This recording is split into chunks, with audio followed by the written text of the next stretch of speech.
읽겠습니다. 말씀을 주신 하나님께 감사드립니다. 민수기 20장 14절입니다. 모세가 가데스에서 에돔 왕에게 사신을 보내며 이르되 당신의 형제 이스라엘의 말에 우리가 당한 모든 고난을 당신도 아시거니와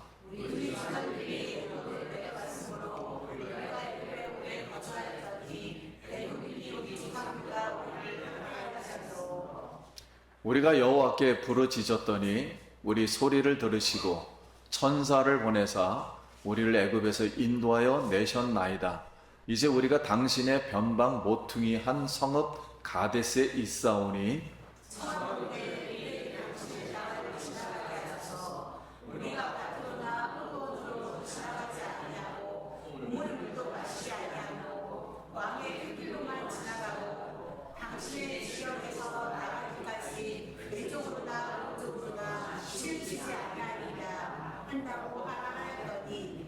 에돔 왕이 대답하되 너는 우리 가운데로 지나가지 못하리라. 내가 칼을 들고 나아가 너를 대적할까 하노라.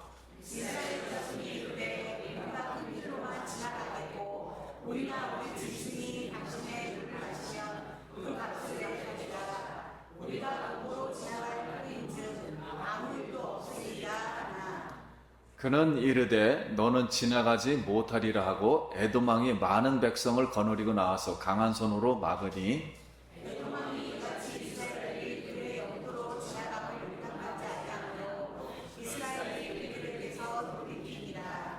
이스라엘 자손 곧 온 회중이 가데스를 떠나 호르산에 이르렀더니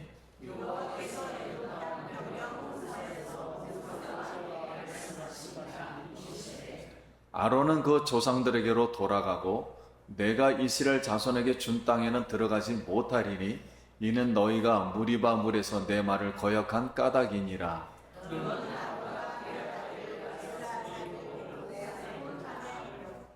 아론의 옷을 벗겨 그의 아들 엘르아살에게 입히라. 아론은 거기서 죽어 그 조상에게로 돌아가리라.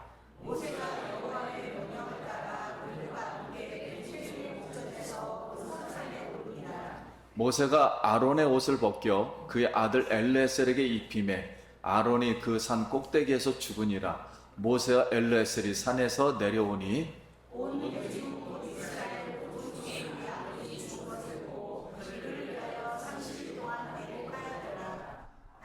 아멘. 할렐루야. 성도님 한 주간 평안하셨습니까? 우리 옆 사람하고 한번 인사하겠습니다. 한 주간 평안하셨습니까?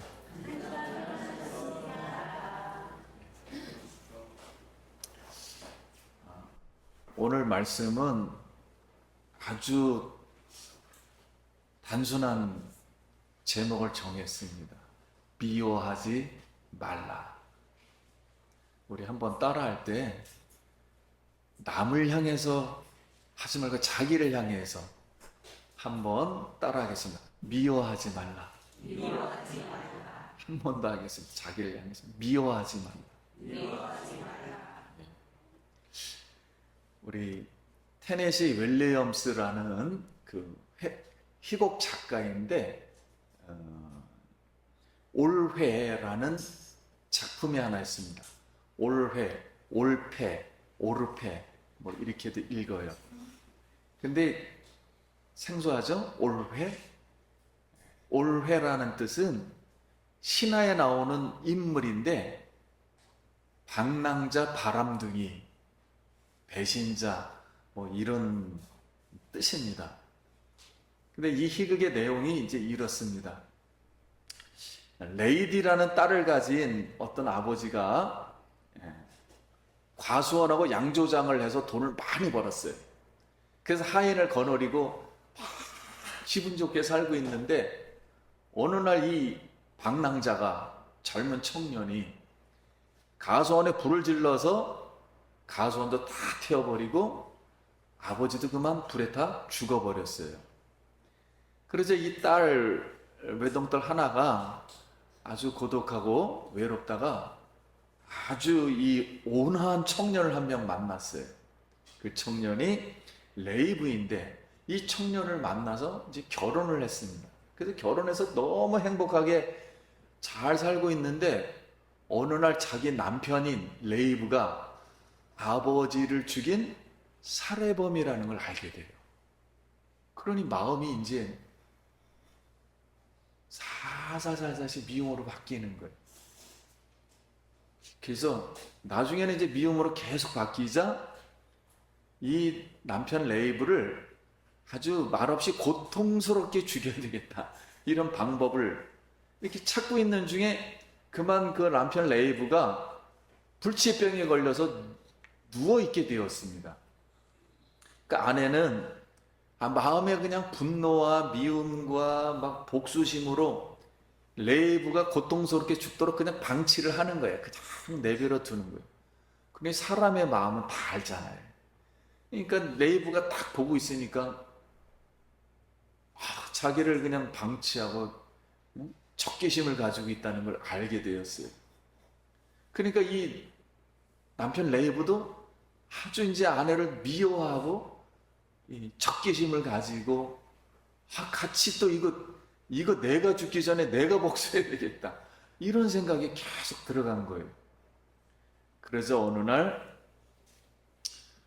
이 남편이 총을 들고서 그 아내를 총으로 쏴 죽이고 자기도 자살해 버린다는 그런 비극적인 이야기예요. 근데 이렇게 우리가 이 분노와 미움과 이 복수심, 이것은 결국 멸망에 이르게 됩니다. 이것은 하나님의 성품이 아니기 때문에 그래요. 하나님의 성품이 아니기 때문에. 그래서 마귀의 유혹에 사로잡히지 말아야 하지만 여기에 미움과 분노와 복수심으로 살아가는 에돔 족속이 있어요. 여러분, 에돔 족속이 누구인가요? 에서의 후손입니다. 우리가 잘 알고 있듯이 에서는 성경에 쌍둥이잖아요. 에서가 먼저 나오고 야곱이 늦게 나오잖아요. 그래서 배고픈 형 에서에게 팥죽 한 그릇으로 장자권을 야곱이 사요. 근데 또 에서 또한 이 장자권이 뭐 필요하냐 그러고서 또 팥죽 한 그릇에 팔아요. 그래서 아버지 몰래 이 야곱이 장자권 축복을 받았어요. 그걸 알게 되자 에서가 하나님을 이제 떠나서 평생을 야곱을 미워하며 복수심으로 살아갑니다.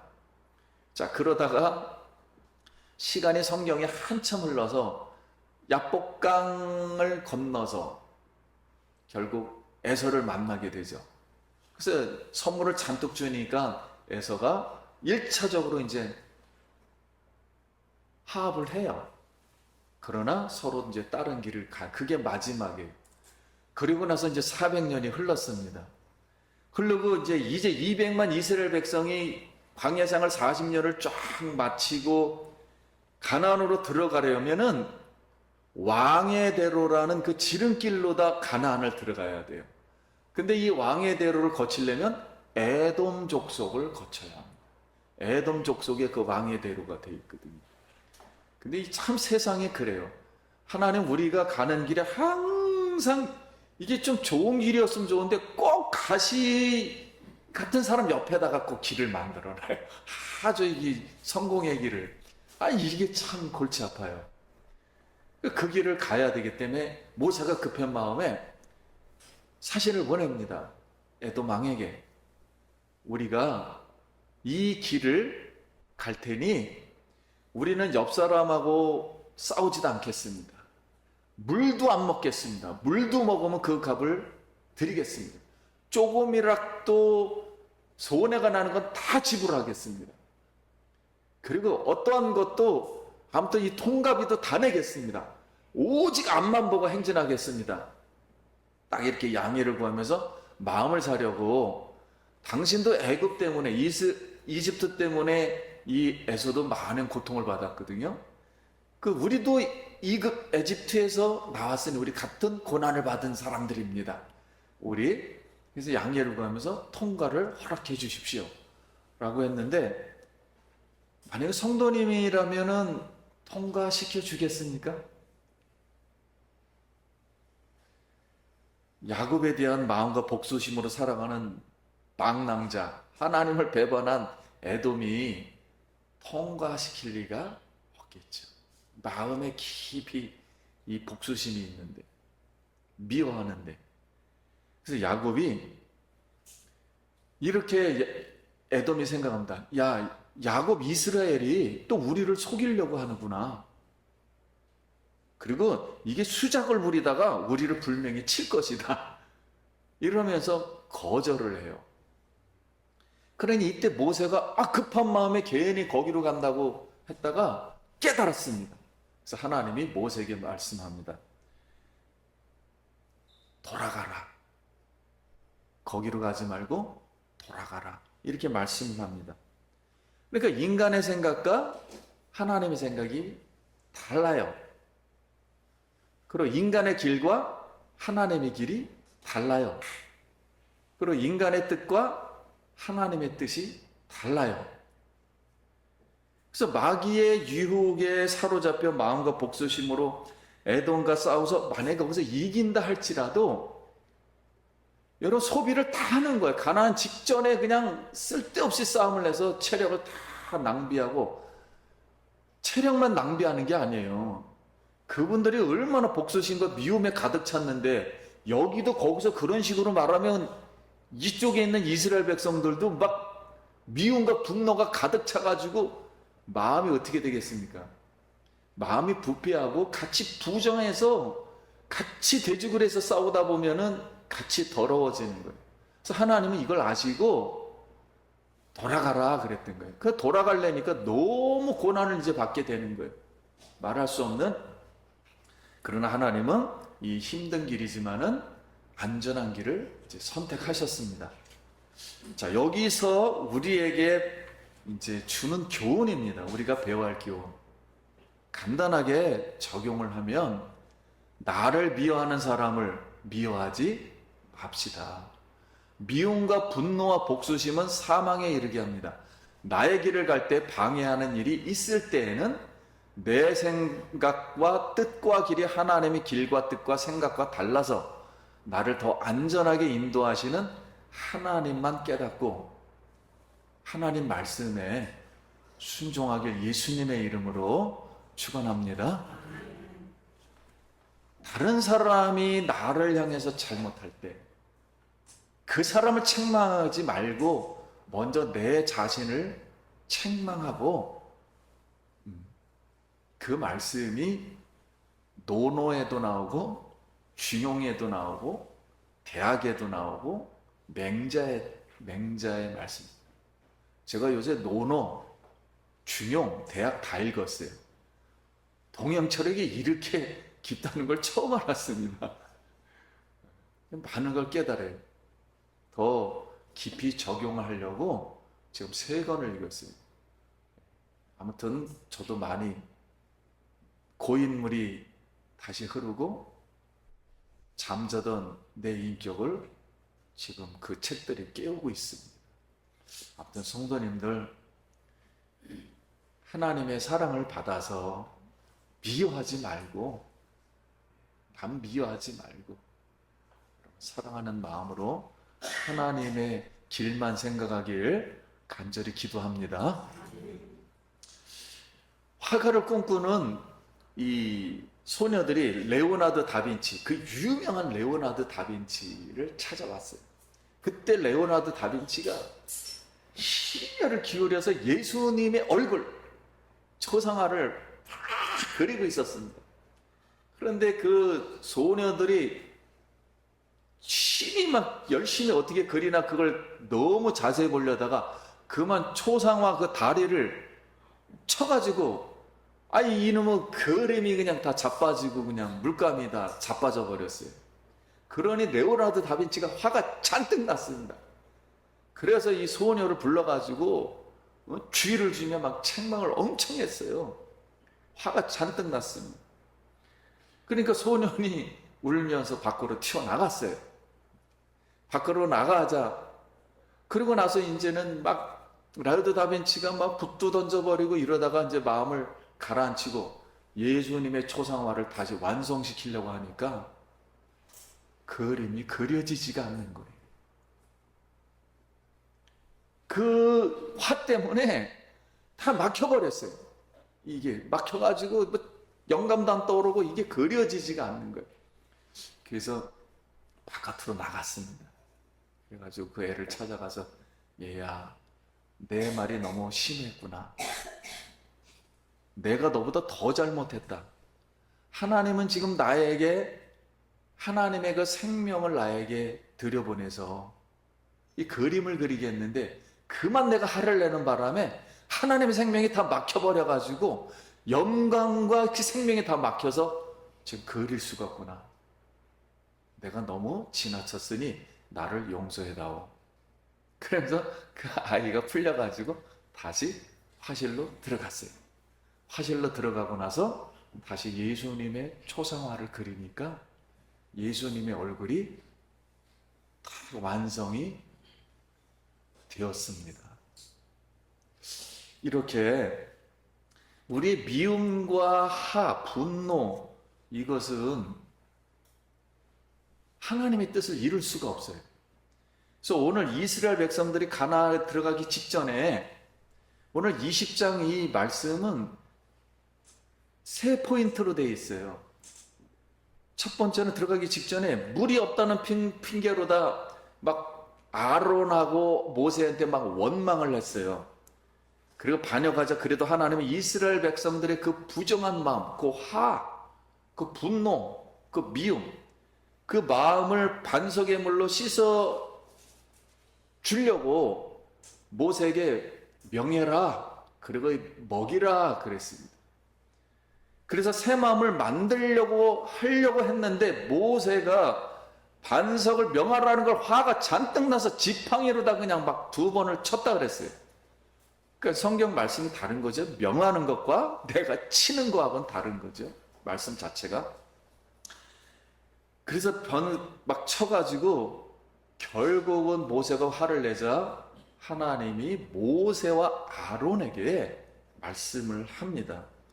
너희가 오히려 부정한 마음이 되고 오히려 미움의 마음이 되었구나. 하나님의 영광과 거룩을 나타내지 못했으니 너희는 그들을 가나안 땅으로 들이지 못하리라. 그래서 민수기 20장 12절에 이렇게 말씀하셨어요. 민수기 20장 12절. 여호와께서 모세와 아론에게, 모세만 한 게 아니에요. 아론에게도 말한 거예요.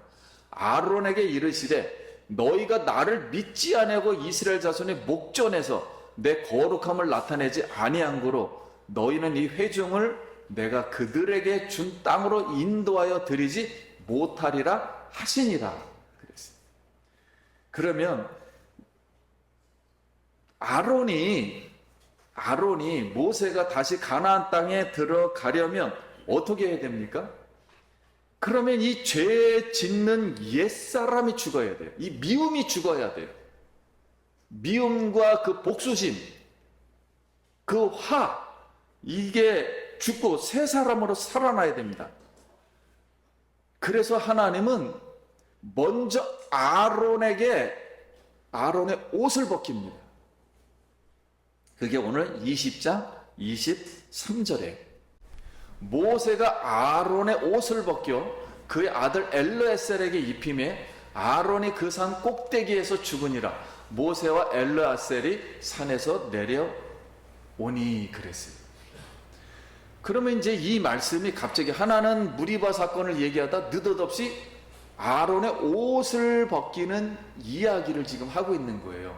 그 사이에 무슨 얘기를 하냐면 에돔 족속 이야기를 합니다. 그래서 이게 이스라엘 사람들이 쓰는 문장이에요. 문장 A, 가데스에서 백성들의 원망과 반역은 죄짓는 옛사람을 말한 거예요.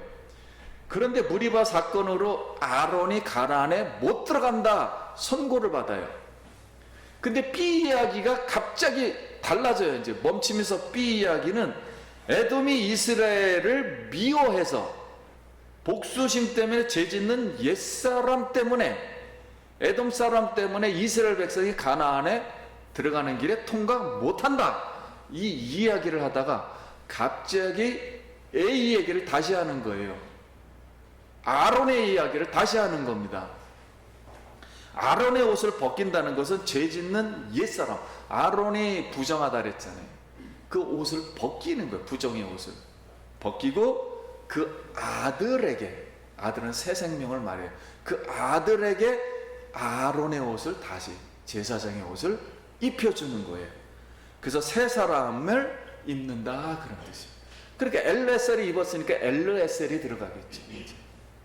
그래서 이것은 가데스 무리바의 사건에 대한 결과를 말한 거예요. 그래서 A 이야기를 하다가 B 이야기를 하다가 다시 A 이야기로 마치는 거예요. 그러면 초점은 어디에 있느냐?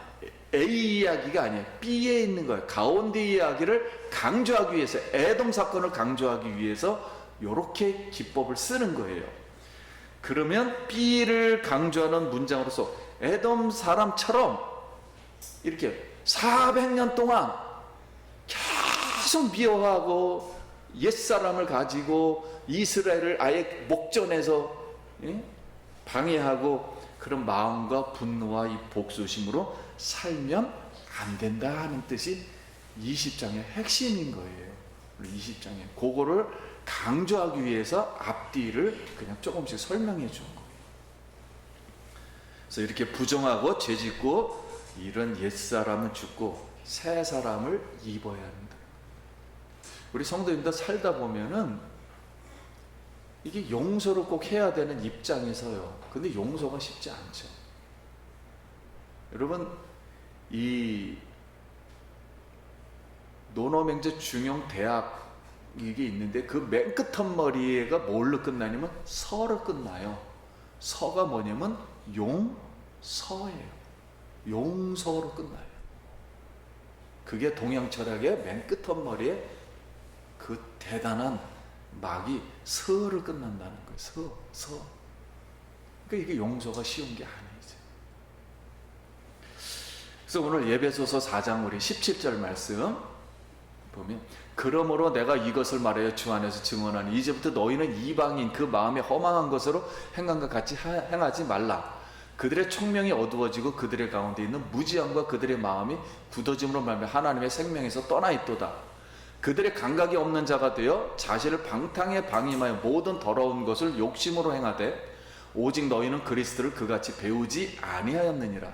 진리가 예수 안에 있는 것 같이 너희가 참으로 그에게 듣고 또한 그 안에서 가르침을 받을진대 너희는 유혹의 욕심을 따라가는 구습을 따르는 옛사람을 벗어버리고 오직 너희 심령을 새롭게 되어 하나님 따라 의와 진리와 거룩함으로 지으심 받은 새 사람을 입으라.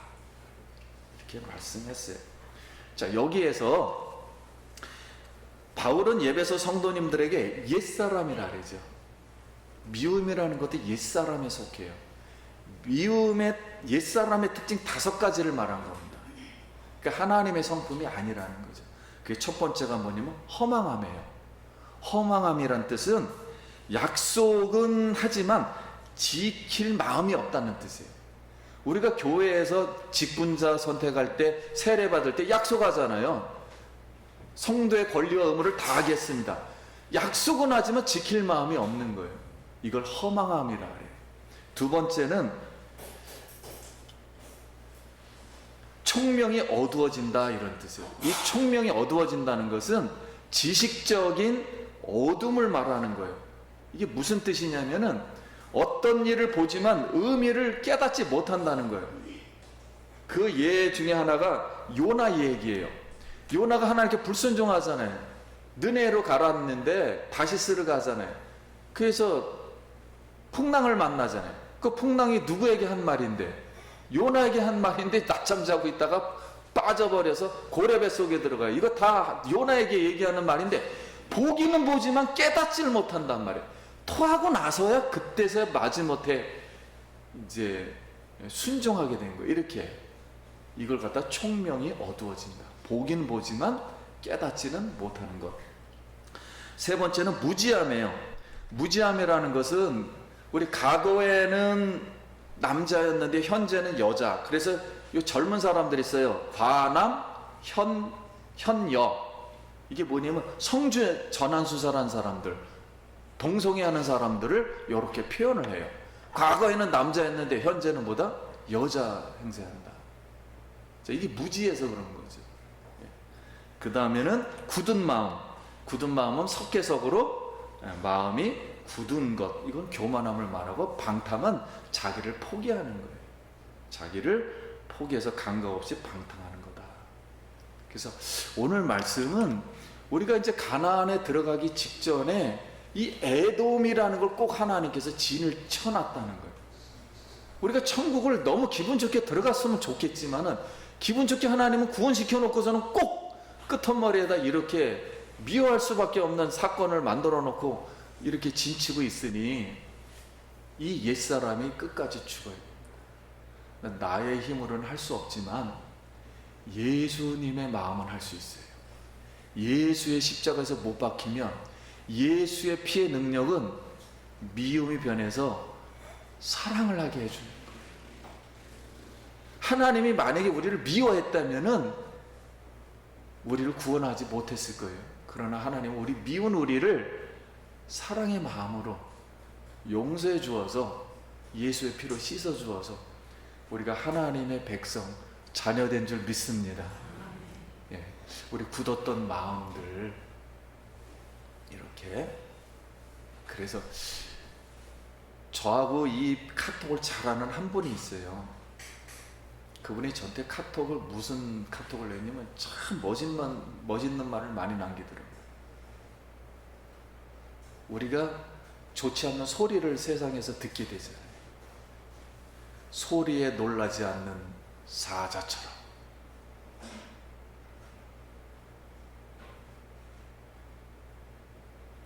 진흙에 때묻지 않는 연꽃처럼, 아주 기가 막힌 말을 써요. 바람에 흔들리지 않는 마음처럼. 우리 성도님 생활 속에 우리 주변에 가장 친했던, 가까이에 있던 이제 이런 사건으로 통해서 미워하게 되거든요. 오늘 우리가 이것은 하나님께서 우리 보고 돌아가면 좀 더 안전한 길이 있다라고 이제 가르쳐 주는 거예요. 왜냐하면 내 마음이 부패되고 부정하게 되고 내가 멸망에 이르기니까. 오늘 성도님들 하나님의 성령을 받아서, 하나님 말씀 받아서, 하나님의 생명 받아서, 하나님의 사랑을 받아서, 하나님의 믿음을 가지고, 하나님의 소망을 가지고, 우리 성도님을 사랑하고, 가족 사랑하고, 이웃 사랑하고, 친지 사랑해서 하나님께 영광 돌리기를 예수님의 이름으로 축원합니다. 한번 띄워주시면 마지막으로 읽고 마치겠습니다.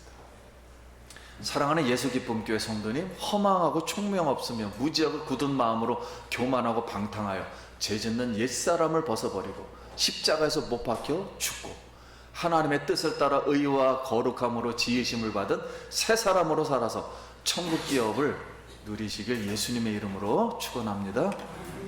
기도하겠습니다.